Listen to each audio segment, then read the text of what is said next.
जय श्री माता जी। अभी कुछ दिनों से कुछ बातें एक सहजी दूसरे सहजी तक बोलते रहते हैं, तो मेरे चित्त में एक बात आई कि श्री माता जी ने हम सभी को आत्म साक्षात्कार का बहुत बड़ा धन दिया है। और ये तो सभी जानते हैं कि श्री माता जी ने हमें क्यों चुना, हम सबको क्यों चुना श्री माता जी ने। क्योंकि जब एक बार देवी की असुरों से लड़ाई हुई थी, तो उनके गले की जो मोतियों का हार था वो टूट के बिखर गया था और वो पूरे ब्रह्मांड में गिरा था। श्री माता जी ने हम सभी को उन मोतियों की तरह पिरोकर फिर से अपने गले का हार बनाना चाहते हैं, और मोतियों के हार हम सभी सहजी हैं। तो अगर हम को श्री माता जी ने बहुत ही अमूल्य वरदान दिया है, तो उसके लिए हमें खुद को जैसा श्री माता जी चाहती हैं वैसा बनाना चाहिए। श्री माता जी के हजारों टिप्स हैं जिनमें श्री माता जी ने हमेशा अपनी अमृतवाणी से हम सबको सुधारने की कोशिश की है। लेकिन हम सभी आदिशक्ति की जो शब्द हैं सुनते तो हैं, बट इग्नोर करते रहते हैं और अपनी दिनचर्या को वैसे ही व्यतीत करते हैं जैसे आत्म साक्षात्कार से पहले रहते थे। जब श्री माता जी ने हमें चुना है तो हम विशेष लोग हैं, और श्री माता जी ने बोला है कि हमें 1000 हाथ चाहिए सहयोग के कार्य करने के लिए। श्री माता जी को 1000 सहजी चाहिए, 1000 हाथ चाहिए, लेकिन हम वो हाथ नहीं बन पा रहे हैं। इसके पीछे एक बहुत बड़ा कारण है कि हम एक सहजी से दूसरे सहजी की आलोचना करते हैं। जब कभी मिलते हैं तो या फ़ोन कॉल्स पे हमेशा एक दूसरे की हम बुराई करते हैं।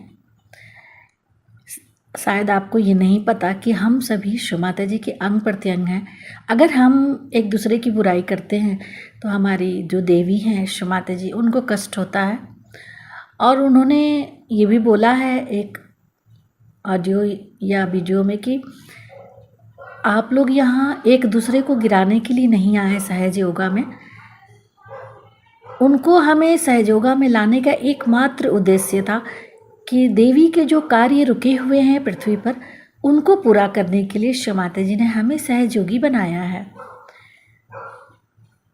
लेकिन हम उनके रुके हुए कार्य को पूरा नहीं करते और चित्त में हमेशा एक सहजी से दूसरे सहजी की बुराई करते हैं, कमेंट करते हैं। इससे हमारे जो संग शक्ति है वो नष्ट हो रही है। जो सहजी की सामूहिकता है वो सेंटर पर या कहीं भी कलेक्टिविटी में कम होती जा रही है। अगर है भी तो उसमें वो पावर नहीं है, वो शक्ति नहीं है, वो प्रेम नहीं है जो श्री माता जी हम में देखना चाहते थे। क्योंकि हम यहाँ किसी को गिराने या उसकी टांग खींचने नहीं आए, हम केवल और केवल परमेश्वरी शक्ति का यंत्र बनने आए हैं। इस बात को आप लोग हमेशा याद रखें कि हम सभी केवल और केवल उस परमेश्वरी के यंत्र हैं, इंस्ट्रूमेंट हैं, जो केवल और केवल उनके सपनों का साकार करने आए हैं। इस सपनों के साकार की यात्रा में हमेशा एक दूसरे की साथ दीजिए, एक दूसरे की उस कार्य को सराहना कीजिए। क्योंकि जितने भी कार्य पृथ्वी पर श्री माता जी ने हमारे माध्यम से करने हैं वो उन्हीं को करने हैं, बस हमें केवल और केवल माध्यम बनना है। लेकिन अगर माध्यम इस तरह के होंगे जैसे आजकल सब सहजी हैं, तो परमात्मा भी अपना हाथ हटा लेते हैं। और जो अभी पृथ्वी पर हो रहा है संहार या बीमारियां, ये उन्हीं का है कि हम सभी सहजी सुधरे नहीं। आदिशक्ति के तमाम कार्यों के बावजूद भी हम सहजी सुधर नहीं पा रहे हैं और पृथ्वी का नाश होने वाला है, पृथ्वी नष्ट होने जा रही है। तो मैं सभी सहजी जो भी इस ऑडियो को सुनेंगे, ज़्यादा से ज़्यादा आप सहजियों तक इसको फैलाइए कि हम सहजी श्री माता जी के प्रेम के इंस्ट्रूमेंट हैं। किसी भी सहजी की बुराई जब करेंगे, आप समझ जाइए आप एक स्टेप पीछे चले गए, श्री माता जी के नज़रों में हम गिर गए। इसीलिए हमें और केवल श्री माता जी के सपनों को साकार करना है। इस लाइन को पकड़ के आप रोज़ ध्यान कीजिए और क्लियरेंस कीजिए। क्लियरेंस नहीं करते हम, बातें बहुत करते हैं, बट क्लियरेंस कोई सहजी नहीं करता। बहुत कम परसेंट में है जो, और चित्त को हम अपने ऊपर न रख के अभी सभी सहजी को हम देते हैं अपना जो फालतू चित्त है, उस फालतू चित्त को केवल और केवल श्री माता जी के श्री चरणों में रख के अपना उत्थान करें। और एकमात्र लक्ष्य हमारा होना चाहिए श्री माता जी के सपनों को साकार करने का। जय श्री माता जी। 3 महामंत्र। ओम त्वमेव साक्षात् श्री महालक्ष्मी महासरस्वती महाकाली त्रिगुणात्मिका कुंडलिनी साक्षात् श्री आदिशक्ति माताजी श्री निर्मला देव्यै नमो नमः। ॐ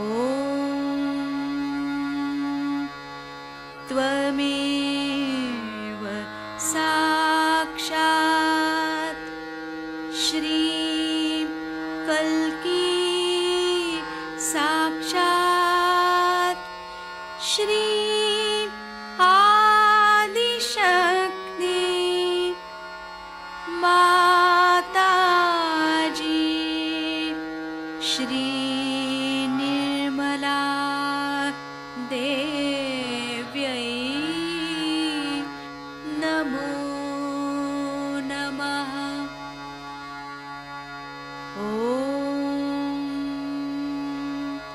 त्वमेव साक्षात् श्री कल्की साक्षात् श्री सहस्रार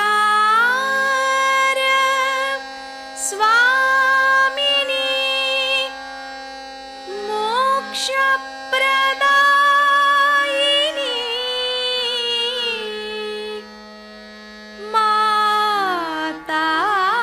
माताजी श्री निर्मला देव्यै नमो नमः। श्री गणेश मंत्र। ओम त्वमेव साक्षात् श्री गणेश साक्षात् श्री आदिशक्ति माताजी श्री निर्मला देव्यै नमो नमः।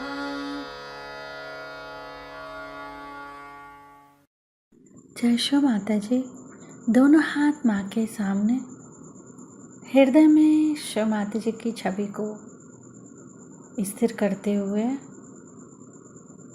परम पूजनीय श्री माता जी हम सभी के हृदय को और पावन कीजिए।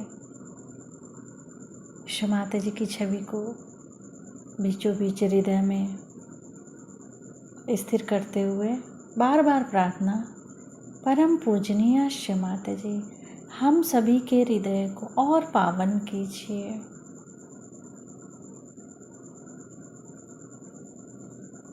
माँ के श्री चरण कमल, श्री माता जी के श्री चरण कमलों को बीचों बीच हृदय में देखेंगे। परम पूजनीय श्री माता जी, हम सभी के हृदय में श्री जगदम्बा स्वरूप में संपूर्ण शक्तियों के साथ अपने श्री चरण कमल लेकर आइए।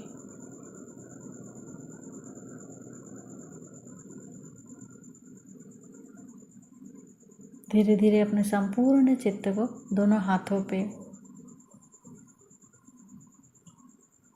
हाथों की बीचों बीच हथेली, बीचों बीच हथेली को देखेंगे। श्री माता जी, हमें पूर्ण संतुलन दीजिए।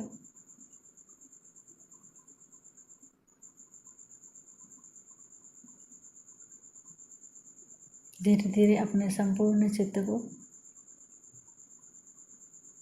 अपने पिंगला नाड़ी पे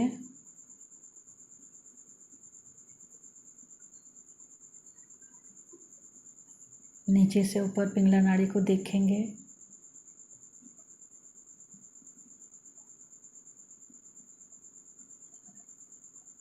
श्री माता जी, आप ही तो श्री महासरस्वती भी हैं। हमारे पिंगला नाड़ी में इनकी शक्ति को पूर्ण जागृत कीजिए।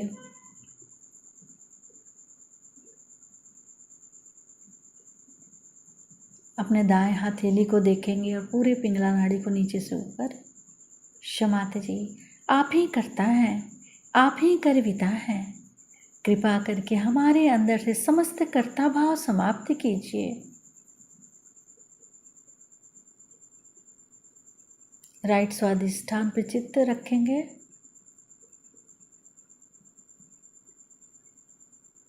राइट स्वादिष्ठान से सिर के तालु भाग को जोड़ेंगे।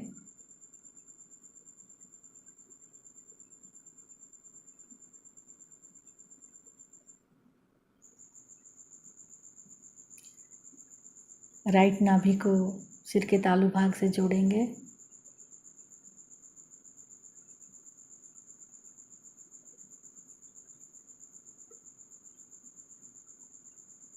राइट हृदय को सिर के तालु भाग से मिलाएंगे।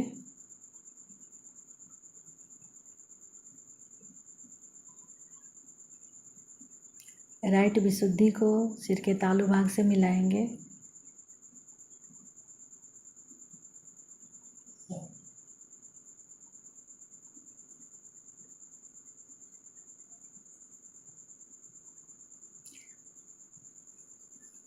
राइट आज्ञा को सिर के तालु भाग से जोड़ेंगे।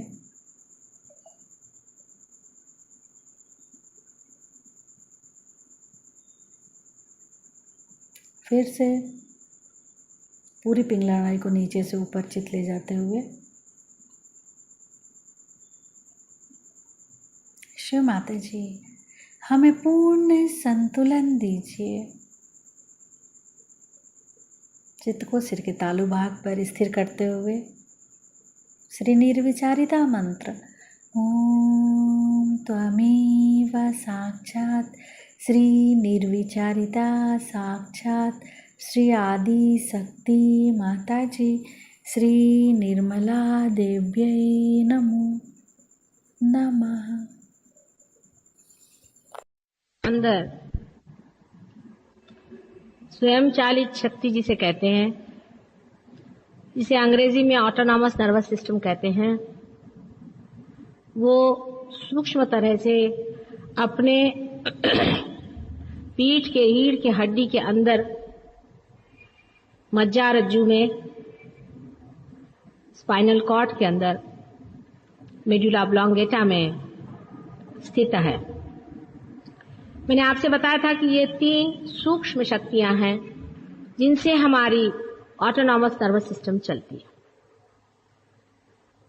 स्वयं चालित संस्था चलती है। वो 2 शक्तियां जो कि लेफ्ट में और राइट में हैं, एक का नाम ईड़ा और दूसरी का पिंगला है। और जो बीच में है उसका नाम सुषुम्ना है।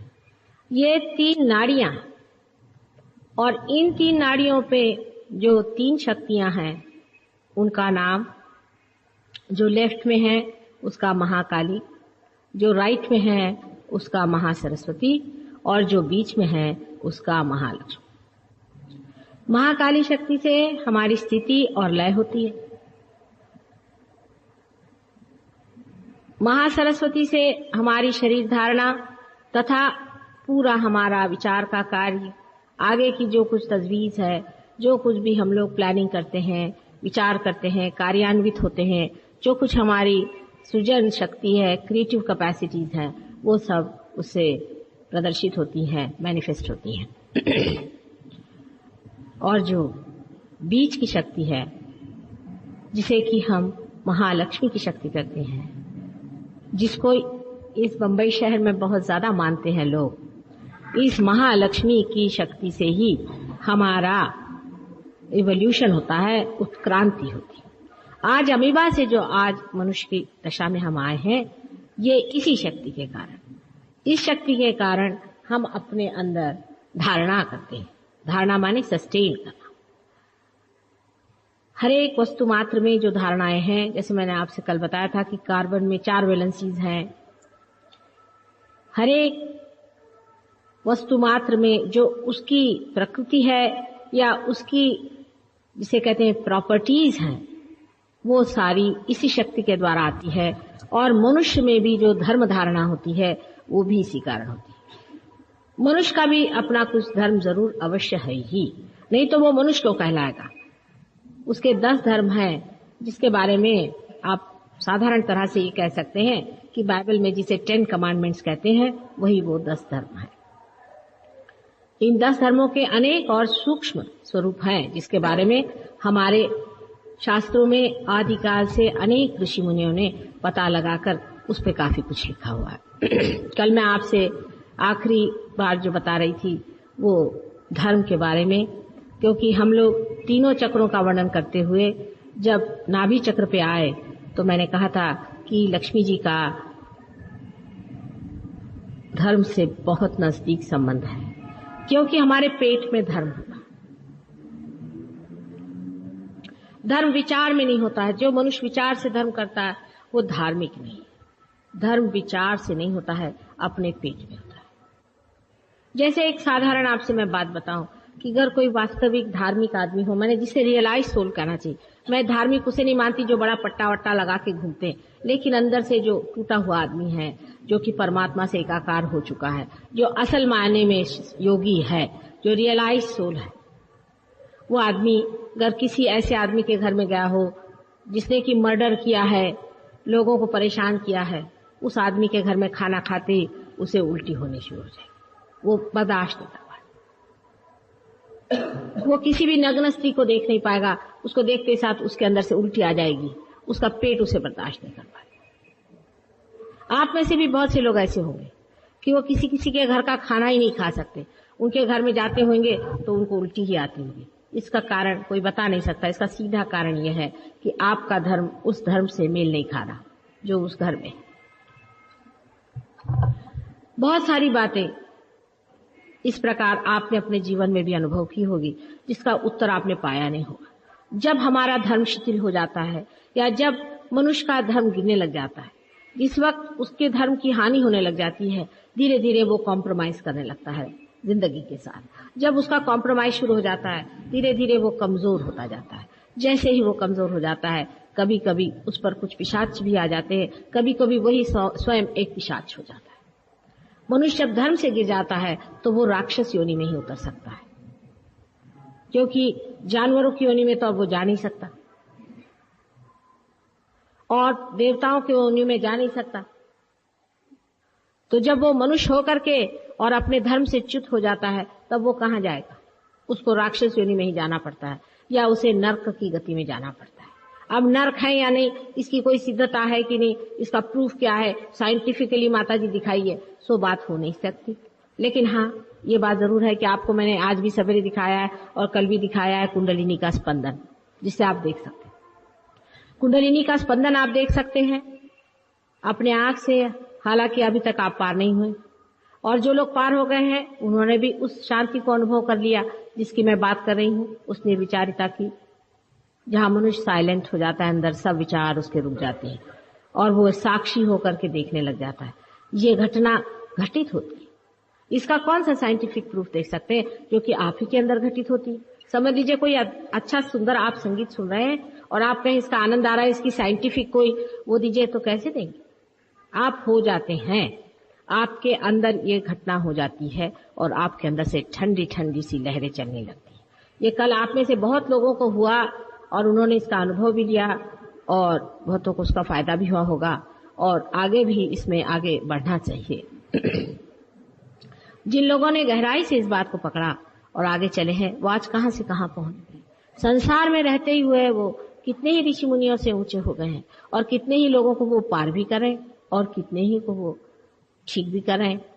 कैंसर जैसी बीमारियां भी हमारे यहाँ, एक साधारण स्कूल के शिक्षक हैं, उन्होंने कितने लोगों का कैंसर ठीक किया और बहुत पहुंचे हुए आदमी है, हालांकि वो बहुत ही साधारण एक शिक्षक है, बहुत पहुंच गए हैं और कुंडलिनी शास्त्र में एकदम उसके बिल्कुल समझ लीजिए कि बड़े समझदार, इतना उनमें ज्ञान आ गया है कुंडलिनी शास्त्र पे कि आप आश्चर्यचकित हो जाएंगे कि इस इंसान के अंदर इतना ज्ञान कहां से आया। अभी तक तो आपने कुछ जाना ही नहीं। जब जानना शुरू हो जाता है तो प्रगाढ़ ज्ञान जितना भी है सब अंदर से बहना शुरू होता है, क्योंकि पहले शक्ति आनी चाहिए जानने की, जिसमें जानने की शक्ति नहीं, अगर आपके अंदर सुनने की शक्ति नहीं तो आप क्या समझ पाएंगे मैं क्या कह रही हूँ। आपके अंदर अगर देखने की शक्ति नहीं तो आप क्या देख पाएंगे जो मैं दिखा रही हूँ। इसलिए पहले वो सूक्ष्मतर आपकी चेतना हुए बगैर ये कार्य हो नहीं सकता। कल एक साहब आए थे, वो मुझसे कहने लगे कि मेरे भाई की तबीयत, एक आपके शिष्य है, वो ठीक नहीं कर पाए और हमें कोई आपके प्रति श्रद्धा नहीं है। तो मैंने कहा, भाई अगर तुम्हें मेरे प्रति श्रद्धा भी नहीं है तो तुम यहाँ किस सिलसिले में आए? अगर तुम्हारे भाई को मैं ठीक करूं तो तुम मेरे पर श्रद्धा रखो, ये अच्छी जबरदस्ती है। मैंने कोई आपसे रुपया पैसा नहीं लिया, आपका क्या मेरे ऊपर अधिकार है कि मुझसे आप कहें कि मैं आपके भाई को ठीक करूं? आप इतने अधिकार से मुझसे कह रहे हैं कि मेरी कुंडलिनी आप जागरूक कर दीजिए, तो आखिर कोई अधिकार क्या चीज का है? आपका अधिकार यही है कि आपने मुझे मां माना, आपने मेरे ऊपर श्रद्धा रखी, नहीं तो आपसे तो मुझे कुछ लेने का है ही नहीं, ना आप कुछ मुझे दे सकते।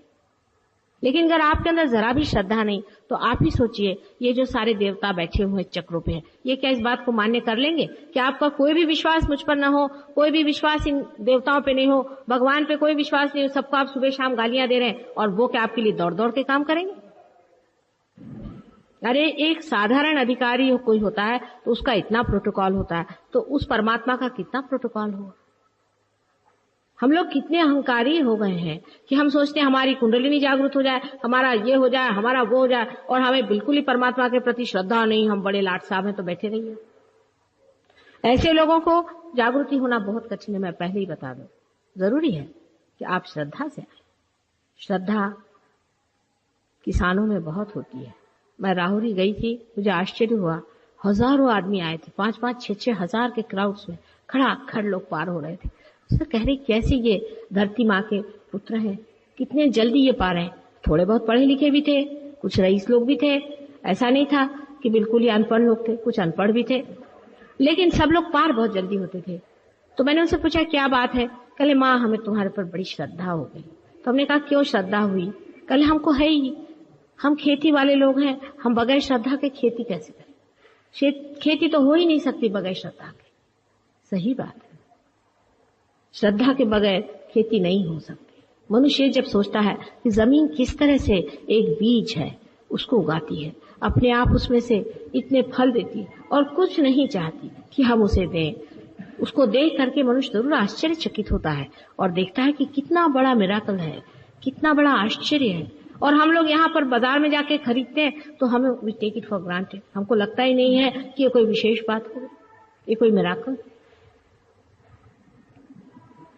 परमात्मा के प्रति श्रद्धा होना एक सहज बात है, अत्यंत सहज है, क्योंकि जो कुछ भी हमें मिला है, सोचिए आज हम अमीबा से भी इंसान हुए हैं तो अपने बूते पर नहीं हुए हैं। परमात्मा ने ही अनेक बार संसार में अवतार लेकर के, उन्होंने 10 अवतार संसार में लिए थे और उन 10 अवतारों में से उन्होंने हर अवतार में अत्यंत मेहनत करके और आप लोगों को आज इस दशा में लाके छोड़ा। ये बात सही ये है या नहीं, इसको तो हम बाद में साक्षात कराएंगे। हमने आपसे कल ही कहा था कि एज अ साइंटिस्ट आप अपनी सिर्फ बुद्धि खुली रखें, उसके बाद हर एक चीज का साक्षात आपको हम करा सकते हैं। ऐसे परम शक्तिमान परमात्मा के सामने हमको नतमस्तक होकर ही आना चाहिए।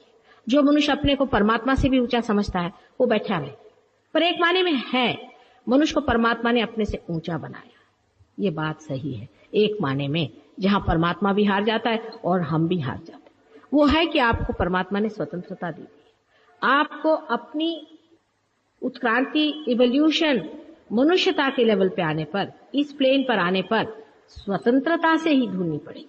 आप पे जबरदस्ती हम नहीं कर सकते कि हम चाहे कि आपको मंत्र मुग्ध कर दें, कि आपको हम बेहोश कर दें, कि आपको ट्रांस में डाल दें, आपको बेवकूफ बना लें।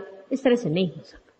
पूरे होश, पूरी अवेयरनेस में आपको इसका चयन करना होगा, इसका डिसीजन लेना पड़ेगा, इसको मान्य करना पड़ेगा कि हाँ मैं परमात्मा के रास्ते पे चलने वाला हूं, मुझे परमात्मा की शक्ति जाननी है, तभी होगा। इस माने में आप सबसे ही ऊंचे। प्राणी मात्र में ये प्रश्न नहीं रहता है, ये प्रश्न मनुष्य का है और मनुष्य के सामने परमात्मा इसीलिए झुक गया कि उसका इवोल्यूशन, उसकी उत्क्रांति इस दशा में आने पर स्वतंत्रता के बगैर हो ही नहीं सकती। क्योंकि अगर आपको हमें राजा बनाना है तो आपको अपनी स्वतंत्रता में ही हम राजा बना सकते हैं। अगर आप स्वयं परतंत्र हैं और आप अगर हमारी वजह से कोई कार्य कर रहे हैं तो हम आपको कैसे राजा बनाएंगे। ये सबसे बड़ा लिबरेशन है, सबसे बड़ी मुक्ति है। और सबसे बड़ी मुक्ति के लिए पहले मनुष्य की बुद्धि थोड़ी बहुत स्वतंत्र होनी चाहिए, उसका डिसीजन स्वतंत्रता से होना चाहिए। हर एक आदमी को पूर्ण स्वतंत्रता से इस बात को स्वीकार करना चाहिए कि हाँ हम इसको चाहते हैं। पूर्ण श्रद्धा का मतलब ही अत्यंत स्वतंत्रता है। कल हमने आपसे 3 चक्रों के बारे में बताया था। आज बहुत से लोग नए आए हुए हैं और उनमें से मैंने बताया था कि मूलाधार का चक्र सबसे नीचे में है, जिसमें श्री गणेश की शक्ति जो कि इटर्नल चाइल्डहुड है वो है। और इसका जो महत्वपूर्ण पॉइंट मैंने बताया था कि मूलाधार जो देवी जी का, गौरी जी का, या जिसे कहना चाहिए कुंडलिनी शक्ति का स्थान है त्रिकोणाकार, उससे नीचे, ऊपर नहीं, उससे नीचे। सो कुंडलिनी को अगर उठाना है तो मूलाधार चक्र को नहीं छूना चाहिए, जिससे सेक्स कंट्रोल होता है। मूलाधार चक्र का संबंध सेक्स से है, क्योंकि श्री गणेश एक छोटे से बालक हैं और उन्हें छोटे बालकों का इस मामले में कुछ मालूम नहीं होता, वो अबोध होते हैं, उनमें इनोसेंस होता है। कुंडलिनी जागरण में या इवोल्यूशन में मनुष्य के कोई भी सेक्स का हाथ नहीं है, वो पहले ही से सब्लिमेटेड है। किंतु मनुष्य का इस वक्त उल्टा ही संबंध है। वो ऐसा कि जब वो परमात्मा के सामने अपने हाथ फैलाए और ये चाहे कि अपनी कुंडलिनी जागृत हो, तो वो जान ले कि कुंडलिनी मेरी माँ है, सदा सर्वदा मेरे साथ रहने वाली मेरी पवित्र माँ है, और उसके प्रति अत्यंत पवित्र बालक जैसे उनके प्रति अपना विचार रखें, जैसे श्री गणेश का गौरी जी के प्रति था। बाद में अपने देश में तांत्रिक लोगों ने आकर के यही सारा भी प्रयास कर दिया। कभी अगर टाइम हो गया तो उस पर भी बताऊंगी मैं तांत्रिक पर बात यह कि यही भी प्रयास करके उन लोगों ने सारा सर्वनाश इस देश में फैलाया। लेकिन जो सत्य होता है वो अटूट रहता है, बना रहता है। अपना देश भारतवर्ष वास्तविक योग भूमि है, इतनी बड़ी योग भूमि है कि यहाँ पर कोई भी मिथ्या ज्यादा देर नहीं चल सकता, ये बात सही। और इसीलिए आज भी इस देश में ये कार्य हो सका है। नहीं तो इस देश में अनेक प्रयत्न हुए हैं कि इस देश की पवित्रता टूट जाए, लेकिन टूट नहीं सकी। अनेकों ने किया, अभी तक ऐसे बहुत से लोग हुए हैं कि जो गंदी बातें फैला रहे हैं, लेकिन ये देश उस तरह से नहीं टूट सका जैसे कि पाश्चिमात्य देशों में पूरी तरह से नष्ट भ्रष्ट हो गए। कितनी कमाल की बात है कि हमारे देश में अभी तक ये पवित्रता का संबंध माँ बेटे का बना हुआ। दूसरा चक्र हमारा जो है, मैंने आपसे स्वाधिष्ठान चक्र बताया था, जिससे कि हम सारे क्रिएटिव वर्क करते हैं और जिसकी शक्ति जो है सरस्वती है। तीसरा चक्र मैंने लक्ष्मी जी और नारायण मैंने विष्णु जी का बताया था। इस चक्र के चारों तरफ जो जगह बनी हुई है, इस जगह में ब्रह्मा जी ने सारी सृष्टि बनाई हुई है और ये जो सृष्टि बनाई हुई है, इस सृष्टि को आज की इस दशा में भवसागर कहते हैं। उसकी अनेक दशाएं हैं, स्टेजेस हैं। इस दशा में उसे भवसागर कहते हैं। इसीलिए हम कहते हैं कि भवसागर से तराओ, भवसागर से बचाओ, भवसागर है जो हो गया सो सागर, बना हुआ सागर। इस सागर में, इस संसार में जो हम आए हुए हैं, आज जो संसार में हम रह रहे हैं, इसी को भवसागर कहना चाहिए। और युग में आज कलयुग है, ये भी बात सही है। आज कलयुग है, अत्यंत घोर तरह का कलयुग है और साथ ही साथ सतयुग भी शुरू हो गया। कलयुग चल रहा है, उसी के साथ साथ सतयुग भी शुरू हो गया। इस भवसागर में हमारे अंदर एक बड़ी महान शक्ति बार बार अवतरित हुई है। ये विराट का चित्र है और विराट का ये भवसागर है। इस शक्ति का नाम है गुरु संपदा। आदि गुरु दत्तात्रेय, इन्होंने इस संसार में अनेक बार जन्म लिया। आदिनाथ, जिसको कि जैन लोग मानते हैं, उन्हीं का अवतरण है। उसके बाद दत्तात्रेय जी भी उन्हीं का अवतरण है। राजा जनक उन्हीं का अवतरण है। जिसे हम नानक और नानकी कहते हैं, वो भी जनक और जानकी ही है। और मोहम्मद साहब भी इन्हीं का अवतरण है और उनकी लड़की जो फातिमा थी, वो भी जानकी थी। उसके जो दो लड़के थे, वही लव और कुश थे। वही आगे जा करके संसार में आने के बाद अनेक बार उनके जन्म होते हैं। वो पहले लव और कुश थे, लव और कुश के बाद वो महावीर और बुद्ध, इन दोनों के रूप में जन्म लेकर इस संसार में आए। और उसके बाद उन्होंने फातिमा के दो लड़के, जिनको हसैन और हुसैन कहते थे, उनके रूप में जन्म लिया। ये बात सत्य है या नहीं, इसको आप फिर से कुंडलिनी पे साक्षात करें। जैसे कि एक मुसलमान डॉक्टर जो कि ईरान में रहते हैं, लंदन में मेरे पास आए और मुझसे कहने लगे कि मुझे बहुत बुरी तरह का कैंसर हो गया है माँ, और मैं इसे कैसे ठीक करूं। मैंने कहा, तुम तो मुसलमान हो और तुम्हारा विश्वास कोई भी और गुरुओं पे तो हो नहीं सकता सिवाय मोहम्मद साहब के। तो उनका हाँ। मैंने कहा, फिर मैं तुम्हारा कैंसर नहीं ठीक कर सकता। कहने लगे, क्यों? मैंने कहा, ये तो इम्बैलेंस से होता है, हमेशा कैंसर इम्बैलेंस से होता है। तुम्हारे अंदर इतनी जोर से घनीभूत ये भावना बैठी हुई है कि मोहम्मद साहब ही एक अवतरण हो गए और क्या उनके अनेक नहीं हो सकते। हालांकि मोहम्मद साहब ने 1000 बार कहा है कि मेरे जैसे और अनेक आएंगे। उन्होंने अनेक बार कहा है, लेकिन मुसलमान इस बात को मानने के लिए तैयार नहीं कि उनके जैसे अनेक आए हैं और आएंगे। तुझसे कहा, उन्होंने कहा तो है, लेकिन हमने किसी को देखा नहीं। मैंने कहा, अच्छा, अगर तुम दत्तात्रेय जी का मंत्र जपो तो हम तुम्हें ठीक कर सके। जब पहले तो बहुत नाराज हो गए वो मुसलमान साहब, वो चले गए गुस्से होकर मेरे साथ। उसके बाद पर कैंसर की बीमारी होती ऐसी है कि क्या करें। फिर आए दौड़े दौड़े कि अच्छा माता जी, जो भी कहो मैं करने को तैयार। अब उनकी तबीयत ठीक है, क्योंकि खुद दत्तात्रेय इस बात को नहीं गवार कर सकते कि आप मुझे इतने हिस्सों में क्यों बांट रहे हैं। मनुष्य चाहता है इस तरह से अपने को बांट, परमात्मा अपने को बांटना नहीं चाहता है। चाहता है कि मैं मुसलमान, मैं हिंदू हूं। परमात्मा के लिए घिनौनी बात, अजीब सी चीज है कि कोई कहे कि मैं नाक हूं, मैं आंख हूं, मैं कान। इसी तरह से बेवकूफी की बात करना। परमात्मा ने सारी सृष्टि में मनुष्य को बनाया है, वो कोई उसको अलग अलग साँचे में ढलने के लिए नहीं। एक ही वृक्ष पर अनेक फूल खिले हुए हैं। उन फूलों को लेकर के, उनको तोड़ करके, उनको मार करके आप लोग आपस में झगड़े कर रहे हैं कि ये धर्म अलग है, वो धर्म अलग है। अभी कल ही एक साहब आए थे, उनका किस हिसाब से बताऊं, दिल्ली से। उनको भी बहुत तकलीफ है, वो पार हो गए, लेकिन कहने लगे कि मेरा तो ये वॉइड, जिसे हम वॉइड कहते हैं भवसागर को, वो पकड़ा हुआ। मैंने कहा कि पूछा उनसे, बहुत पूछा। मैंने कहा ये है क्या आपका, वो है क्या? कहने नहीं। मैंने कहा आप क्या जनसंगी हैं? कहने हाँ, मैं मन से तो बड़ा जनसंगी हूँ। मैंने कहा इसीलिए हो रहा है। अब मोहम्मद साहब को बैठ के नमाज पढ़ो, थोड़ी देर मुसलमान हो जाओ। कहने माता जी क्या करें आप? मैंने कहा होके देखो, थोड़े दिन तुम मुसलमान होके देखो, और देखते ही साथ बसा का है, डिस्टर्ब करो, मुसलमान होकर के देखो, और तब तुम्हारे समझ में आएगा कि तुम ठीक हो जाओगे। मैंने कहा अच्छा तुम मोहम्मद साहब का नाम लो थोड़ी देर। वैसे ही लेते साथ उसके अंदर से वाइब्रेशन शुरू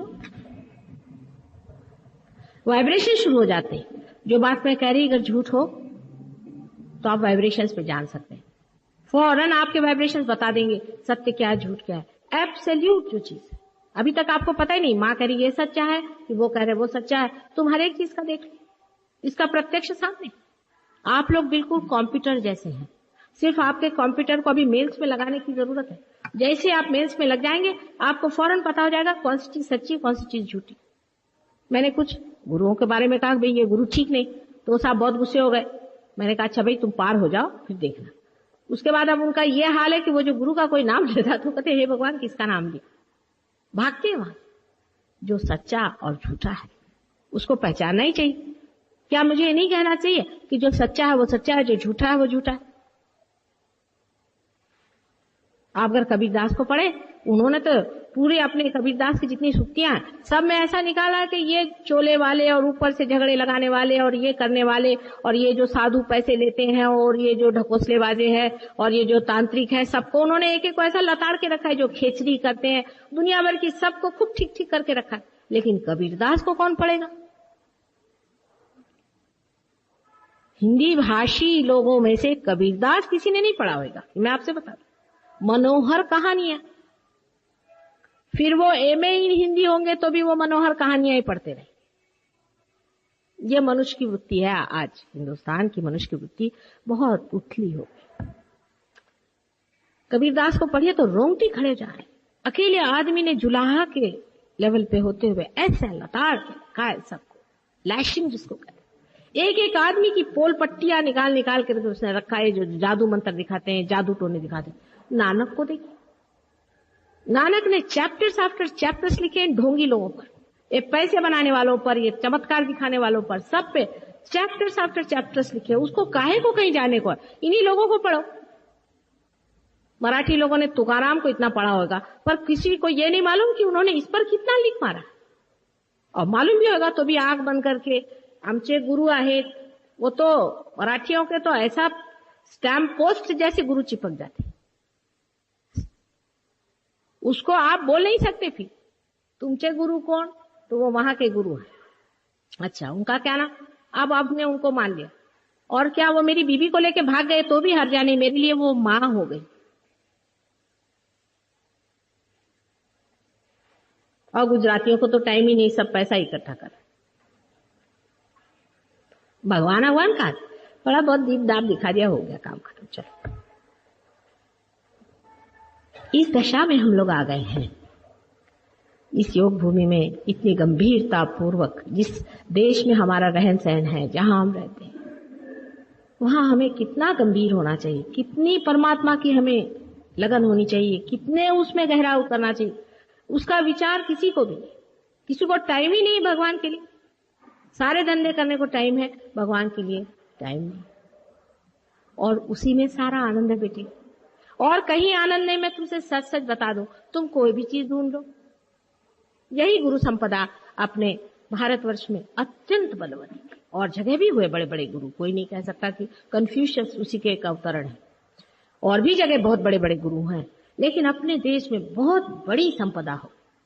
ज्ञानेश्वर जी हो गए, कितने बड़े बड़े गुरु हो गए, रामदास स्वामी हो गए, लेकिन उनका असर हमारे पर कितना आया कि सिर्फ गाना गाना, उनके भजन लेकर के सुबह से शाम गाते रहना कि घट ही खोजो भाई, घट ही खोजो भाई, घट ही खोजो भाई।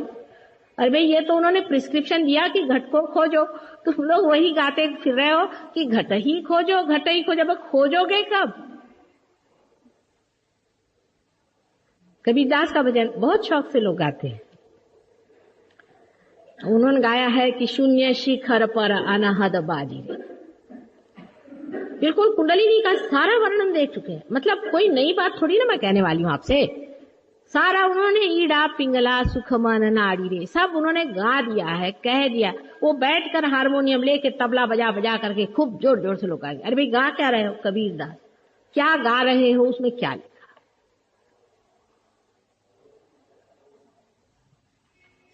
माने ये भी एक मनोरंजन का साधन हो गया है। भजन मंडली का मतलब है लगे हैं अपने पागल जैसे। अरे गा क्या रहे हो, कर क्या रहे हो, सोच क्या रहे हो, कुछ सम्यकता नहीं उसमें। इसलिए अपने यहाँ की गुरु संपदा जो है उसको बड़े गहराई से जानने की जरूरत है। अभी सिख लोगों का बताऊं आपको, लंदन में सिख लोगों ने बड़ा भारी अपोजिशन कर दिया, क्योंकि उनको अपने सर में वो घमेला बांधना पड़ता है, क्योंकि वो अब गिरेंगे कहीं तो सर फूटेगा ना, अगर उससे जा रहे हैं बाइक से, मोटर बाइक से, तो एक घमेला पहनना पड़ता है। तो उन्होंने कहा हमारे धर्म में मना है। कहाँ लिखा है पूछे उनसे। अब अंग्रेजों ने बेचारे ने तो पढ़ा नहीं, उनका इनका धर्म अजीब है, जब इनका सर फूटेगा ये घमेला क्यों नहीं पहन सकते। और बड़ा भारी पार्लियामेंट तक सवाल पहुंचा है, पार्लियामेंट तक। और एक चीज जिसे बिल्कुल पूरी तरह से मोहम्मद साहब ने भी और गुरु नानक ने मना किया कि कोई भी तरह का नशा, कोई भी तरह का शराब, सिगरेट, कोई भी तरह का नशा मना है। उसमें सबसे नंबर 1 है, अंग्रेज भी उनके आगे हार गए। अगर कोई उधर से शराब पी करके सरदार जी आ रहे होंगे और इधर से कोई अंग्रेज आ रहा हो तो अंग्रेज भागेगा। जब तक वो लोग कहते सरदार जी लोग यहाँ रहेंगे, हमारे स्कॉच विस्की कभी भी खत्म नहीं होता, उसका व्यापार चलता रहे। ये तो हम लोगों ने वहां नाम कमाए हुए, और इनका नाम है नानक के खास, और पार्लियामेंट तक पूछे कि घमेला चाहिए।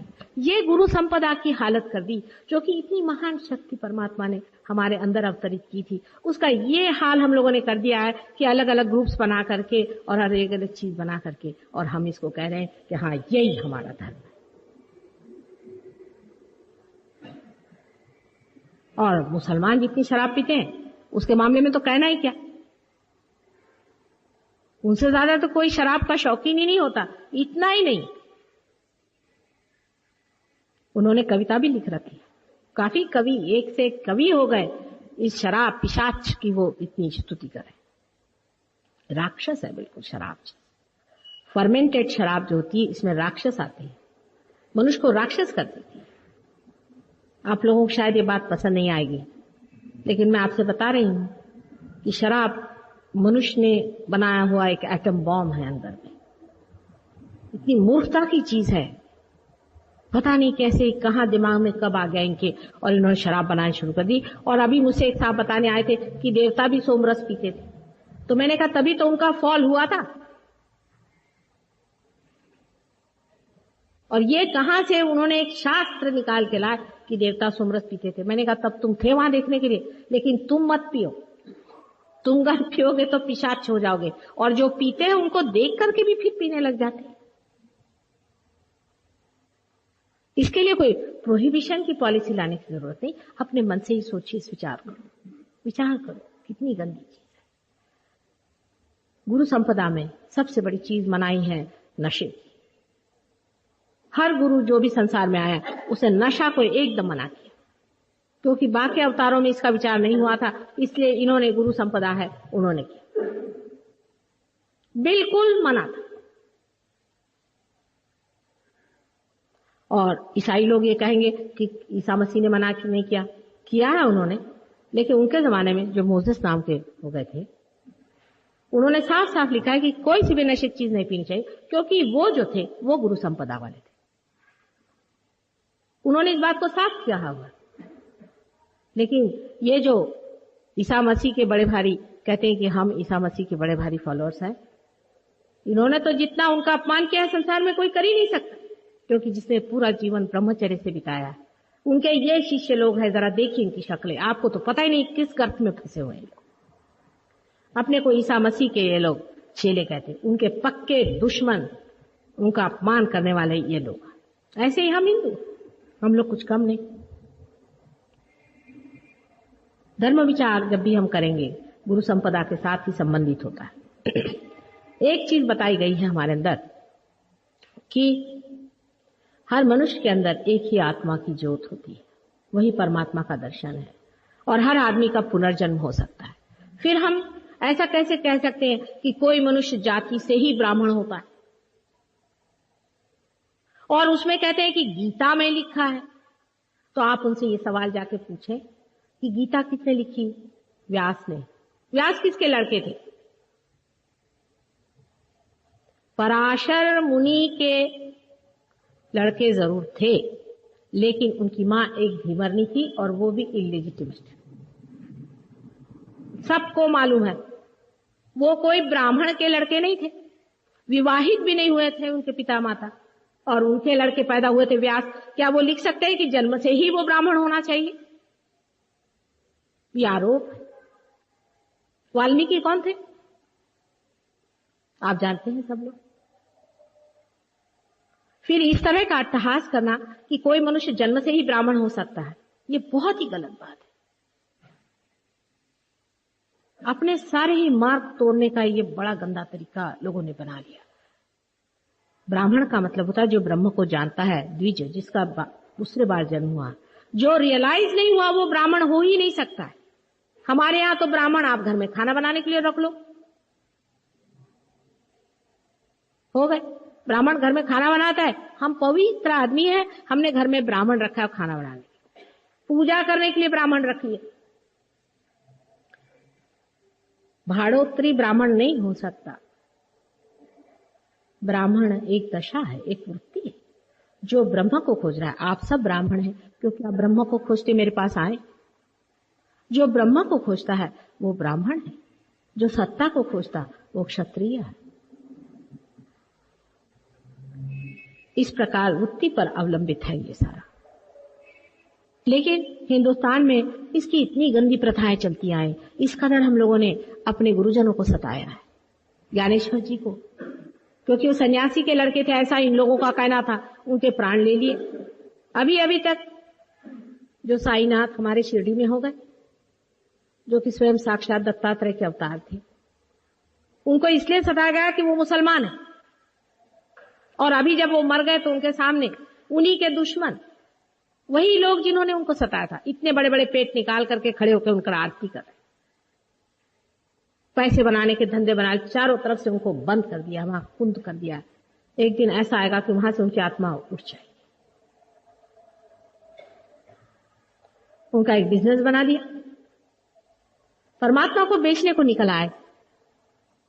इन गुरुओं को बेच रहे हैं हम लोग। जब वो जिंदा रहते हैं तब उनको सता सता करके मार डालते हैं। जो कुछ भी संसार का जितना भी दुष्ट क्रूर है सारा उनके साथ होता है। और जब वो खत्म हो जाते हैं, जब हम मर जाते हैं तब हमें पता होता है, क्योंकि हम कलेक्टिव सबकॉन्शियस में जाते हैं, जो मैं कल सब बताने वाली हूं आपको सवेरे। जब हम कलेक्टिव सबकॉन्शियस में जाते हैं तो हमको पता हो जाता है कि हमने ये दुष्टता करी, ये हमने क्रूरता करी। फिर आकर के उनकी भजन शुरू कर देते, और उसके साथ अगर कुछ पैसा ऐसा मिलता बहुत अच्छी बात। क्या ये धर्म का हाल बना रखा? ये धर्म संपदा हमारे भवसागर में हमारे भी अंदर है। इसलिए इसके बारे में करेक्ट आइडियाज होनी चाहिए। आदमी सबसे बड़ी करेक्ट आइडिया ये होनी चाहिए कि धर्म हमारे अंदर की इनेट चीज है, अंदर की चीज है। और हर एक बड़े बड़े धर्मों में और धर्म संस्थापकों में एक ही धर्म की शक्ति अलग अलग स्थान पर, अलग अलग जगह, अलग अलग स्वरूप में आई है। और ये कंटिन्यूअस प्रोसेस है। जैसे जैसे पेड़ में पहले मूल आता है, फिर उसकी बूंदा आता है, फिर उसकी पत्तियां आती हैं, फिर उसके फल लगते हैं, बीज आते हैं, उसके अनेक रूप में आता है, पर शक्ति उसके अंदर एक ही होती है। उसी प्रकार धर्म के वृक्ष में, महान वृक्ष में, जो कि एक ही चीज है, अनेक समय में अनेक तरह की अनेक चीजें हुई हैं, लेकिन सबके अंदर एक ही शक्ति चालित है। और हमें कोई अधिकार नहीं कि हम उसका विभाजन करें या उसको अलग अलग कह करके और हम उसके मत्तेदार बैठ जाए। हम कहें कि हम फलाने हैं और हम ढिकाने। आदि शंकराचार्य के देखिए, आज जितने शंकराचार्य बैठे हैं, एक शंकराचार्य छोड़ के बाकी सब आदि शंकराचार्य, जिन्होंने कहा था कि न योगे न सांख्य न किसी चीज से ये नहीं होने वाला है, सिर्फ मां की कृपा से ही आदमी पार हो सकता है। शंकराचार्य को बांध करके जंगल में डाल दिया और ये लोग सब सर पे सोने के चवर लगा करके घूम रहे हैं। आपको पता है सोने का छत्र चाहिए, अंदर शक्ल देखिए कैसी। शंकराचार्य का मतलब कितनी बड़ी चीज होती है। साक्षात दत्तात्रेय जी का अवतरण कहां और कहां ये आजकल के भाड़ोत्री। फिर उसका रिएक्शन आता है। ये समझ लेना चाहिए कि इस शक्ति को अगर आपने ठीक से समझा नहीं, उसका रिएक्शन आज ये आया कि हमारे यंग लड़के यहां कोई दिखाई नहीं दे रहे, सब कॉलेज में उठ करके समय बर्बाद कर रहे। कोई यहां आने वाला नहीं, उनको धर्म से कोई मतलब, सोचते हैं बेवकूफ लोग हैं हमारे माँ बाप, चलो जान दो इनको करना करने दो, हमसे कोई मतलब नहीं। वो सोचते हैं हम बड़े अक्लमंद हैं, वो भी बेवकूफी में जा रहे, एक चीज से छूटे तो दूसरे में जा रहे। लेकिन आपको भी धर्म की स्थापना करनी है, जागृति तो होनी चाहिए, पार भी होना चाहिए, लेकिन अपने विचारों में थोड़ा सा बैलेंस आप लाइए, संतुलन लाना होगा और सोचना होगा कि कोई भी एक्सट्रीम विचार अगर हम लेकर चले हैं तो सहयोग में आपको फायदा नहीं होने वाला। You have to be in the centre. कोई भी एक्सट्रीम आदमी हम सहयोग में लाभान्वित नहीं हो सकता। आप उससे बहुत ही निकट है और आपको आत्म साक्षात्कार नहीं चाहिए तो हम कुछ नहीं कर सकते। बहुत से लोग ऐसे भी हैं कि वो कहते हैं कि चाहे आत्म साक्षात्कार हो ना हो, हम तो भाई जनसंगी हैं और हम उसी से चिपक के रहेंगे, हम तो मारेंगे वहां मुसलमान मिलेगा, तो वो चिपके रहे। जब भगवान के सामने जाएंगे तो भगवान आपसे पूछेंगे कि भैया क्या बात, कल हम तो भाई जनसंगी थे और हमने गुरु बनाया तो उसको हम पैसा देते थे। अच्छा, और उसने हमसे कहा कि तुम स्मगलिंग करो चाहे कुछ करो, बस पैसा इधर दे दो मेरे पास में पर्स। तो मैं उसको पैसा देता था, फिर स्मगलिंग में पकड़ा गया और अब मर गया हूं, अब तुम्हारे सामने आ गया। तो भगवान बोलेंगे अब जाओ नरक की गति। वहीं उनके गुरु भी बैठे होंगे और ये भी बैठ जाएंगे। गुरु लोग कभी नहीं बोलेंगे आप ऐसा नहीं करो वैसा नहीं करो, ना ना ना ना ना ना ना, वो तो ऐसा बोलेंगे तो उनकी तो सारे कि ये चली गई। ये तो माँ ही बोल सकती है कि बेटे ये नहीं करने का, ये करना मना, गलत बात। वो क्यों बोलने चले? उनको तो आपसे पर्स से मतलब है, पर्स यहां रखो और आराम से बैठो। हमको गुरु मानते हो ना, भजो हमको और पर्स इधर में दो, काम खत्म। मृत्यु के बाद, परमात्मा के साक्षात के बाद क्या होगा इसका उन्हें विचार नहीं। उनको खुद भी अपना विचार नहीं है कि स्वयं उनका क्या होगा। ये पैसे और ये चीजें जो इन्होंने इकट्ठी यहां कर रखी, इसका क्या बोझा उठा करके ले जाएंगे? ये लोग खुद ही नर्क में, अति घोर नर्क में जाके बैठेंगे। इनका भी महान सत्यानाश होने वाला है, इसमें तो कोई शंका नहीं। लेकिन आपको भी साथ लेकर डूबेंगे। इनकी गठरियां इनके साथ नहीं जा सकती, ये आप जानते हैं। कोई भी आदमी पैसा आपसे मांगे अगर परमात्मा के नाम पे, तो पहले समझ लो कि यहां भगवान नहीं मिल सकता।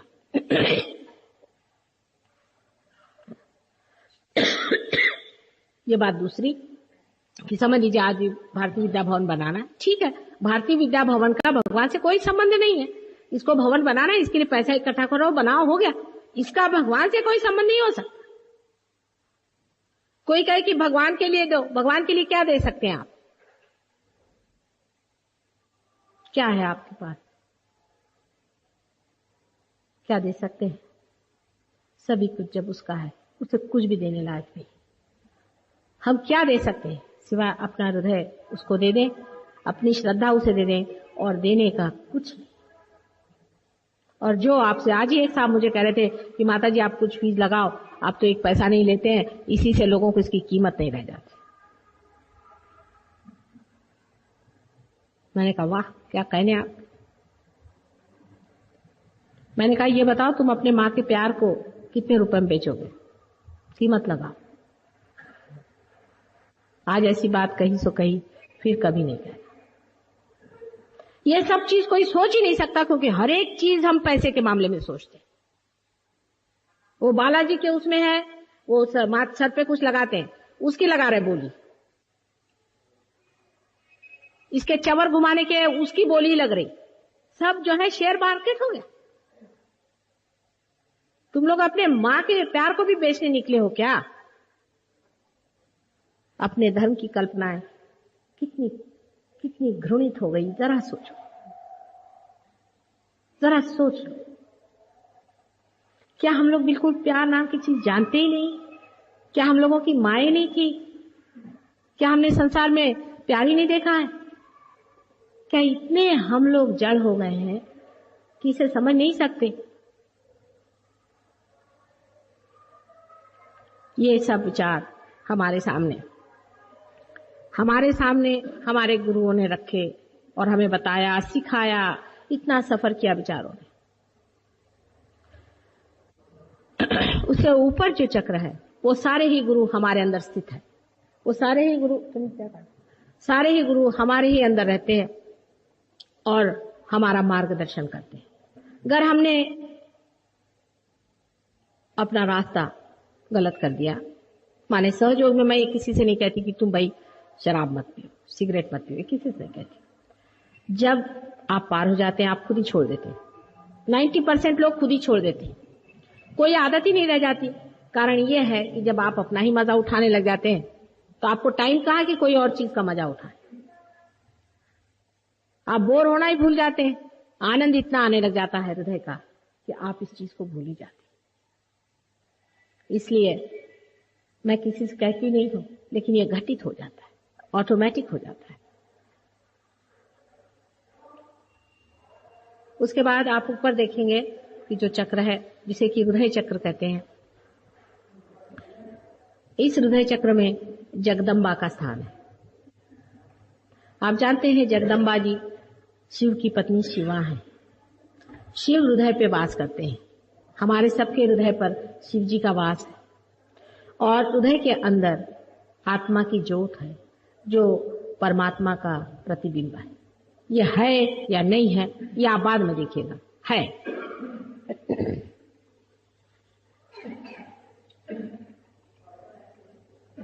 इस प्रतिबिंब स्वरूप आत्म स्वरूप के अंदर एक प्रकाश ज्योति सी है जो हृदय में रह करके आपके पूरे कार्य को देखती है, आपको पूरा वॉच करती रहती है। वो कहीं इन्वॉल्व नहीं होती, साक्षी होती है, देखती रहती है। और आपके अंदर जो कुंडलिनी त्रिकोणाकार अस्थि में रखी हुई है उसके ऊपर उसका रिकॉर्डिंग होता है।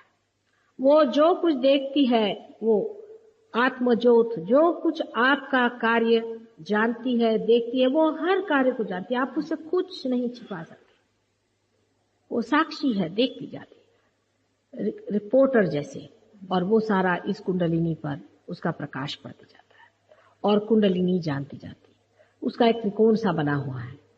हृदय से यहाँ पर माथे के ऊपर सदाशिव जी का पीठ है, वहां से कुंडलिनी को इंफॉर्मेशन जाता है।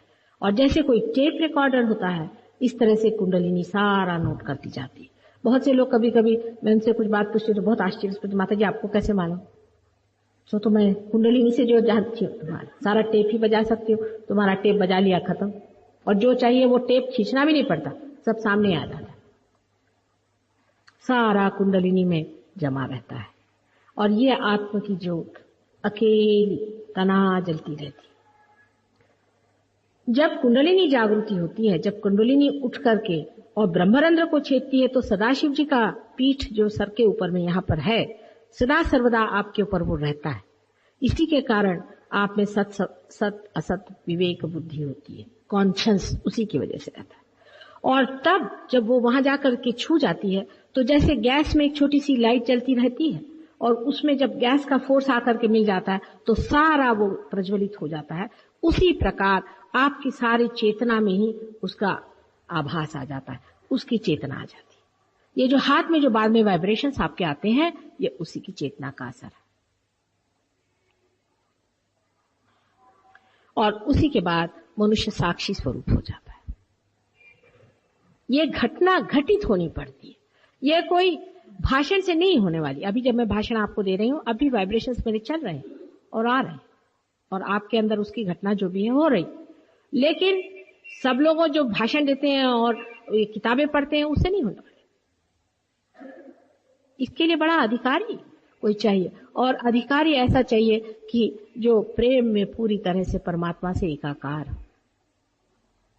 अधिकारी का मतलब तो स्पेक्टेकुलर कोई होना चाहिए कि 7 मंजिल पे बैठा हो, सब लोग उसके नीचे जाके पांव छुए। उन्होंने आया गर्दन एक ने मारी गुरुजी के सर पे, फिर दूसरा है उसने गर्दन मारी, वहां 25 रुपए रखो, किसी ने 500 रुपए रखे और वो 4 पंख लगा करके वहां बैठे हुए हैं, 2 सींग लगा करके।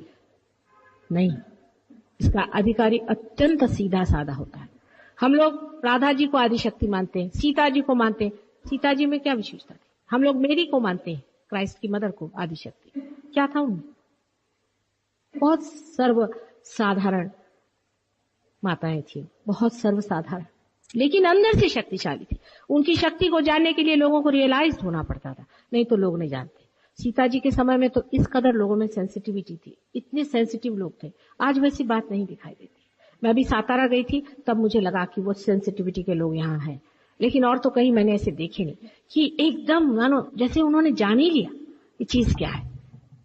इतने सेंसिटिव लोग थे, फट से पार हो गए। उनके राजा की मदर ही इतनी सेंसिटिव थी कि मुझे बड़ा आश्चर्य लगा।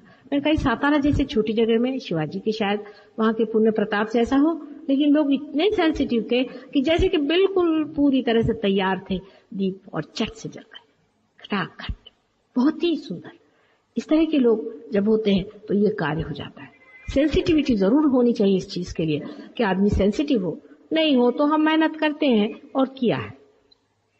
अब ऊपर के चक्रों में से जो मैंने जगदम्बा का चक्र बताया है, आप जानते हैं कि जगदम्बा जी ने अनेक बार अवतार लेकर के भवसागर में आकर के और सब भक्त वत्सल लोगों की रक्षा की है। उन्हीं में से आप लोग भी आज कलयुग में आप उसी को खोज रहे हैं।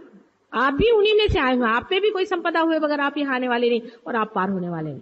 अगर आप ये जान लें कि ये आप ही का चेक है जो मैं कैश कर रही हूँ, आप ही की वहां पर सब जमा रकम जो है उसको मैं दे रही हूँ, मेरा अपना कुछ नहीं, मैं बीच में बैठी हूँ। मीडिएटर जैसा होता है, मैं बीच में बैठी हूँ, आपका है आप ले लीजिए, लेकिन इतना ही है कि मैं अनधिकार नहीं दे सकती। अधिकारी जो होगा उसे दूंगी और जो कुछ भी मुझसे बन पड़ेगा, जितना भी मेरे प्यार से उसमें शक्ति से मैं डाल सकूंगी करूंगी। होता है, अनेकों को हुआ, हजारों को हो गया है और आपको भी होना चाहिए। अब उससे ऊपर उसके साइड में जो चक्र है उसको आप कह सकते हैं कि वो श्री राम और सीता का चक्र है, क्योंकि जब एवोल्यूशन में 10 उनके अवतरण हुए थे तो उसमें से एक अवतरण श्री राम और सीता का हुआ था। और श्री राम का अवतरण इसलिए हुआ था कि संसार में ये बताया जाए कि आदर्श राजा कैसे होना चाहिए। अब इस पर बहुत ज्यादा मैं बता नहीं सकती हूँ कि टाइम कम है। और उसके ऊपर का जो चक्र जिसको कि हम आज्ञा चक्र कहते हैं, जो ऑप्टिक थैलेमस जहां पर कि हमारे 2 आंखों की जो नर्व्स है मिलती हैं, उस जगह सेंटर में एक सेंटर है जिसे कि पिट्यूटरी और पीनियल ग्लैंड्स दोनों कंट्रोल होती है, जिसे ईगो और सुपर ईगो मनुष्य का जो सर में बना हुआ है वो कंट्रोल होता है। और इसके अलावा ये जो चक्र है इसके बीच जहां पर आप यहां पर देखें, एक तो ये आज्ञा चक्र है और यहां बीचों बीच यहां पर श्री कृष्ण का चक्र है। ये श्री कृष्ण का चक्र है क्योंकि ये चक्र ये बताता है कि मनुष्य ने जब अपनी गर्दन उठा ली तब उसने आंख परमात्मा की तरफ उठाई है। जब तक वो पृथ्वी की तरफ उसकी गर्दन थी तब तक विराट या परमात्मा की ओर उसकी दृष्टि नहीं थी। जब उसने अपनी गर्दन ऊपर को उठा ली, जब वो जानवर से मनुष्य हो गया, जब उसने गर्दन उठा ली, तब यहाँ कंठ में श्री कृष्ण का वास है। और श्री कृष्ण की शक्ति राधा जी है। आप जानते हैं राधा, रा माने शक्ति और धा माने धारने वाली। और इस शक्ति के कारण ही आप साक्षी स्वरूप होते हैं। अब ये काफी अंदर की बातें हैं और सिर्फ मैं अभी आपको चक्र और उसके अधिष्ठित देवताओं के नाम बता रही हूँ। उससे आगे इससे क्या होता है, उसकी बारीकी क्या है, उसमें सटलनेस क्या है, उसका और क्या है, बहुत कुछ है बताने का। हमारे यहाँ कुछ ऐसे लोग हैं जो इसमें निष्णात हो गए। आप लोग भी प्रयत्न करें।